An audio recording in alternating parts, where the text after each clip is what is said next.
Alright, here we go. We have our series, we have our vetoes. We're diving into, finally, our next game.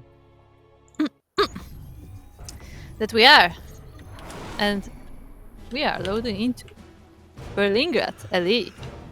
Where in the top left corner, we have the orange Zerg player, representing XCOM AGO, or XCOM AGO.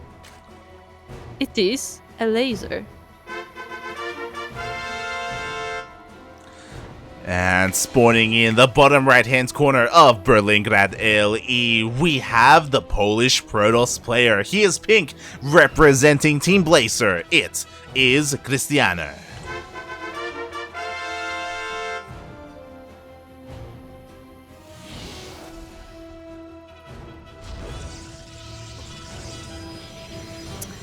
So, yeah, they're just cheating. Yeah, here we It's go. just hot bird.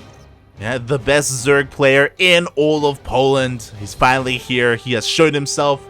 And again, we expect a lot from him. Can he deliver though? Because as you were saying, things are looking pretty standard. Once again, force the unnatural natural. Yeah, like this is exactly what I expected from an Elazer series. Like, he doesn't strike me like as that crazy aggressive player. He's more of a standard. Yeah. Yeah, still opted to go for the hatch gas pool opening, like no early gases or early pools or anything like that. Despite the fact that we're on Berlingrad, which does favor something like a 12 pool opening. Yeah, definitely. I mean, the distance isn't that far by ground, so most players will go for something aggressive to get there quickly, but not this time.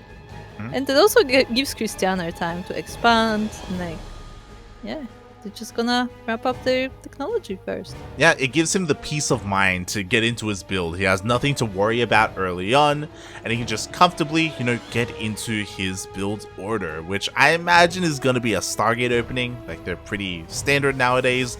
Even if you want to go into ground toss, like, getting a Void Ray first just to clear up Overlords, is always a good thing.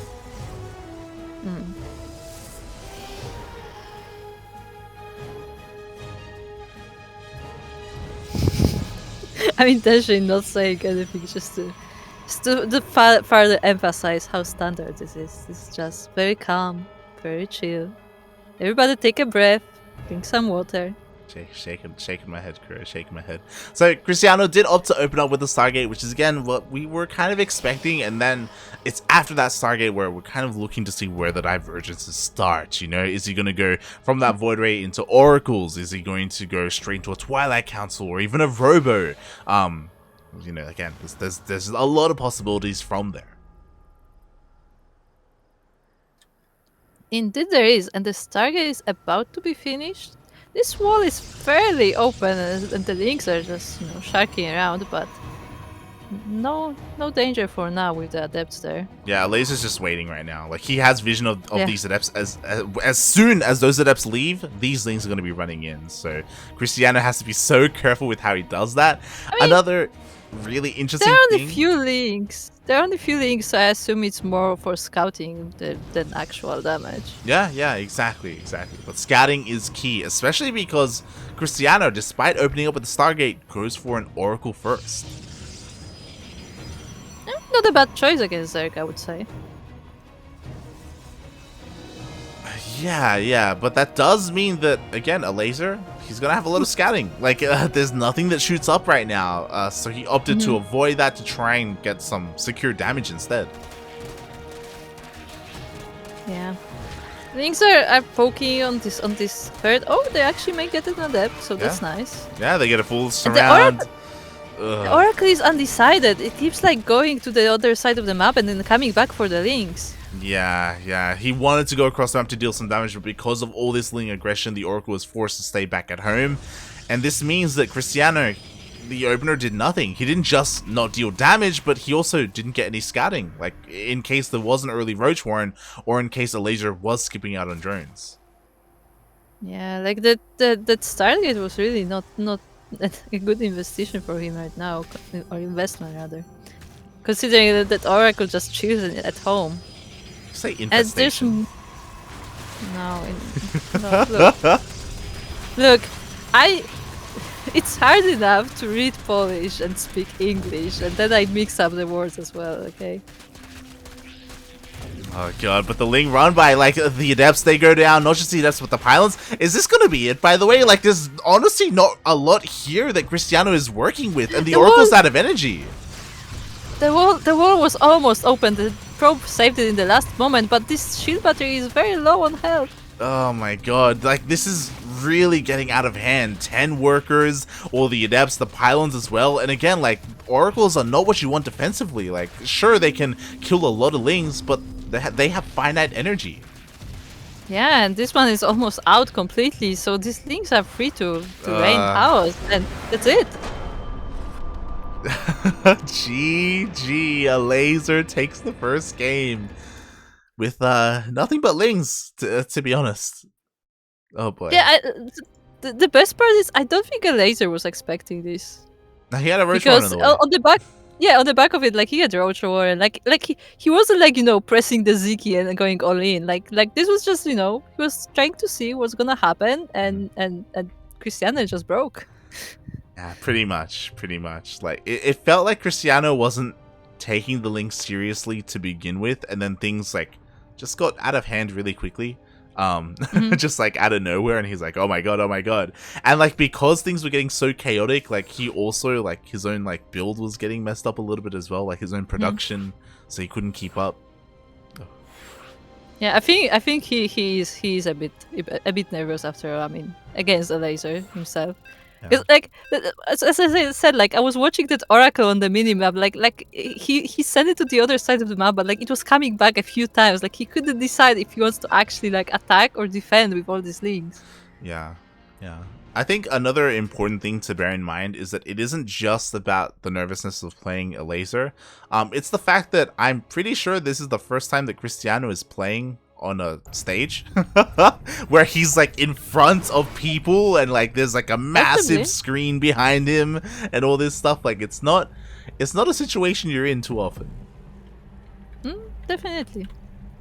Well, let's see if he can bring it back in this game, as we have the winner of the previous game, who took it with Lings from Krystianer. It is the orange leg player representing XCOM Ago. It is Elazer. And spawning in the top left-hand corner of Curious Minds LE, we have the Polish Protoss player representing Team Blazer, currently down in the series, but not out. It is Krystianer.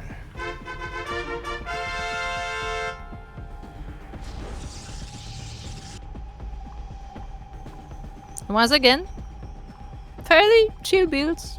Hatch first, gate first. Gate anyway. Yeah, I'm really concerned for Krystianer here, just because of the map itself. Like, Curious Minds, we're diving into this, and this is, again, one of the smaller maps in the map pool, one of the more open maps as well. It's difficult for a Protoss player to comfortably get into the mid-game, especially if they're going Skytoss. To be fair, we didn't even see a single Void Ray last game, so maybe that's just not something that Krystianer enjoys doing. Yeah, it's possible that he's not one of the Void Ray players. And yeah, we'll see how this goes, because, you know, last time it was also like a very chill game, and then like Lasers and the Lings, and it was like, oh, like the Lings are actually doing damage. Like, what's going on? So we'll see how it goes this time. Yeah, Krystianer definitely has to tighten up with his build overall and be a little bit more assertive and a little bit more confident in his decisions. Otherwise, he's just going to end up putting himself behind, more so than even what Elazer's doing. So Krystianer is just going to take a bit of a breath and hopefully get into this. So far, again, everything is looking pretty standard. We do even have that Stargate opening, just like the previous game. Do you think he's going Oracles again? Personally, I think so. Like, I hope not. I'm more of a fan of the Void Ray opening. But it's possible that Krystianer, like, he may be feeling a little bit like, oh, that last game, whatever, you know, I just slipped up. I want to try and do that build again. Definitely possible. Elazer is actually sending those links really far away to make sure they're not scouted. Yeah, he's just chilling towards the top right. We do see Krystianer being a little bit annoying, does delay the third base at least a little bit, so at least something gets done. Meanwhile, Elazer keeping an eye on that wall, getting ready to dive in again, or catch whatever he can with those things. Look at that! We have a Void Ray. Whoa! Let's go! That was so enthusiastic. Oh god. Void Ray first. So with the Void Ray, the Overlords are going to get taken out, and then Elazer is going to have a much harder time scouting his opponent. He's going to have a much harder time really seeing like where the vulnerabilities of Krystianer is. Yeah, I mean, he sees what's going on for now, but yeah, the scouting will depend very much on those links later on. And there is an Oracle follow-up as well, so I guess I wonder if that was like actually the intention from the beginning, and Chris said like, you know, just made a mistake last game and skipped the Void Ray, or if that was like the build. I mean, it is a choice you make, and you can go Oracle first. It just means that, hey, like, I don't care if you're gonna scout me. I'm just gonna deal damage anyway. But we saw how tentative he was with that Oracle. Ooh, but we see a second Stargate actually. Yeah. Interesting. So what's interesting to me is that it isn't just a second Stargate. He's starting to bank up these oracles. So double oracle is pretty standard. Triple oracle has still become pretty popular recently. We'll see if he goes for more than just that though. Mass oracle, mass oracle, mass oracle, Are we gonna mass see a fourth? oracle. Do it. Up. Come on. He's a little bit distracted. We have a bit of a link run by trying to delay this third base. Oracle does come back home to defend, and we do have a fourth Oracle. Remember how you said that Oracle is not the best for defending all the links? But what about 5 Oracles? Oh boy. So this is not standard. We see this a lot on Blackburn. We haven't seen this too much on Curious Minds, but going for mass Oracle like this can really catch your opponent off guard. You dive in and you focus down queen after queen, and so far Elazer hasn't seen any of this. I love it. Mass Oracle is such a funny build. I mean, it's funny unless you're on the receiving end. I mean, it depends. Again, a lot of it does come down to scouting. And Elazer is opting not to go for... I mean, he still has the lair on the way, so he can't get an Overseer. Yeah. So at the moment, he cannot get into the main base. He can start deducing a couple of things, right? Like, obviously he knows it was a Stargate opening. He's got to be wondering where those resources are being spent, though, because he still hasn't seen, like, additional Void Rays or anything like that. Yeah, he has seen an Oracle at least, and he doesn't see much of a ground army either, so like, he knows there's something going on, just doesn't know exactly what. Yeah, here we go, the Oracles are diving. Oh no, they get scouted! Ah, Elazer sees them with the watchtower, he knows, and now the queens are getting in position. Oh, how many God. Is that? Oh, there's less Oracles than queens. I don't think they're winning. Yeah, there's plenty of queens here. The Oracles cannot find a way in at all. Ah, Krystianer should have known. He should have known about the watchtower. He needed to clean that up earlier, and unfortunately he didn't. But now he dives back into the natural base, and oh my God, Elazer's being a little bit split up. Yeah, he does like he was pretending to leave, but this Oracle's actually falling down, and only 4 drones are going down. 4 drones for 3 Oracles. Yeah, that's not what you want to be seeing. Thankfully, Krystianer, he wasn't all in or anything. He did throw down a fleet beacon straight away, so he is starting carrier production. But these Oracles, they did not pay for themselves. Yeah, that said, he's going for carriers, but Elazer doesn't have much anti-air other than those queens. He's just going for Roach Ling. Mate, queens are pretty good. Yeah, but they're also pretty slow. Yeah, you're not wrong, but that's where everything else comes into play. So at the moment, we are going to be seeing 3 carriers, and 3 carriers are a nice foundation, but we're going to need more than that. And what I'm worried about is that the creep, it's more than halfway across the map. Oh, yeah. Wings are already on the way, like, and soon I wouldn't be surprised if the queens start marching across the map as well. Yeah, the creep spread is really going. Oh, was it the kill? That Or was was a it the kill. cancel? That was a kill. Ooh, the cancel on the. I mean, the kill on the 4th base. It's very nice for a laser. And these oracles are trying. And they're trying their best to like slow down this army, but I'm not sure the carriers will be enough to defend this. Yeah, exactly. We need much more static defense. Elazer is getting ready to move out, not just with the queens, but with Ling Bane, with Ravagers as well. The stasis wards are going to be so important, but they get baited out. Okay. Oh god. Oh, the banelings are rolling in right into the canals, so they're getting rid of the static defense at the very least, and a few probes as well. The queens are dealing with all the interceptors, and the roaches are gonna clear the rest of the ground. Yeah, exactly. 3 carriers are not going to be enough. A 4th carrier shows up, but again, he needs time to get those interceptors up and running. And again, there are plenty of queens to target down every single one of those interceptors, and everything on the ground is just falling. Yeah, like even if this army gets cleaned up, it's gonna get a lot of damage on its way. Yeah, exactly. Like, sure, the queens are starting to run out of energy. I say starting, there's still plenty of transfuses.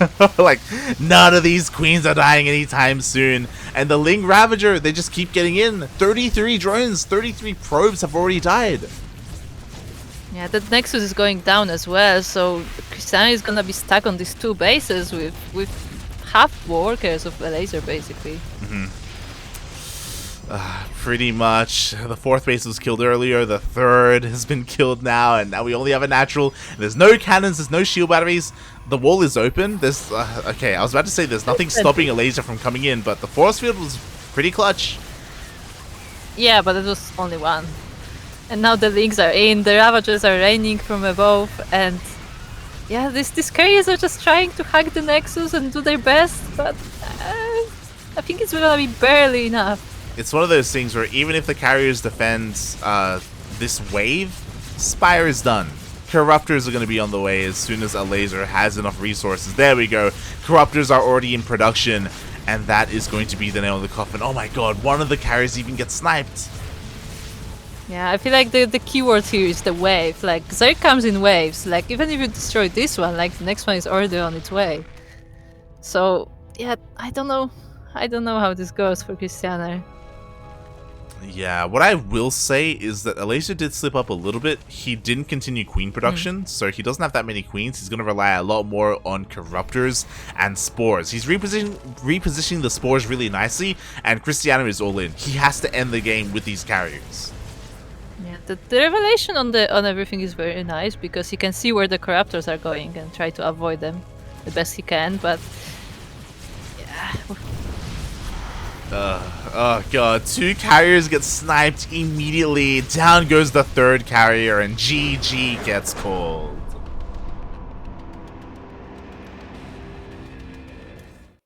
Elazer takes this the to Elazer. Yeah. Very, very nice. GG, well played. Elazer still looking in form, still looking dominant, and not getting supply blocked. Beautiful. Also, who needs an anti-air if you can just go and destroy everything on the ground? Pretty much. I mean, in the end, the game of StarCraft is who destroys all the buildings first, right? Yeah. What I will say is, I mean, there are some Zerg players who tunnel vision a little bit too much there, and they don't get their Spire in time. And if that happens, then the Protoss player can win. Like, despite losing their 4th and their 3rd and all those probes, like, that amount of carriers can win you the game. But Elazer, he's too good for that. Like, he was getting ready for the counterattack. Yeah, like there was a plan in motion behind all of that. Like, he wasn't just, throwing his army away and like then scrambling later to see what's left. Like, this was all like pre-planned. Oh yeah. Really was. And with that, Elazer will move on to the upper bracket finals. And now we have our next series. We have a PvP.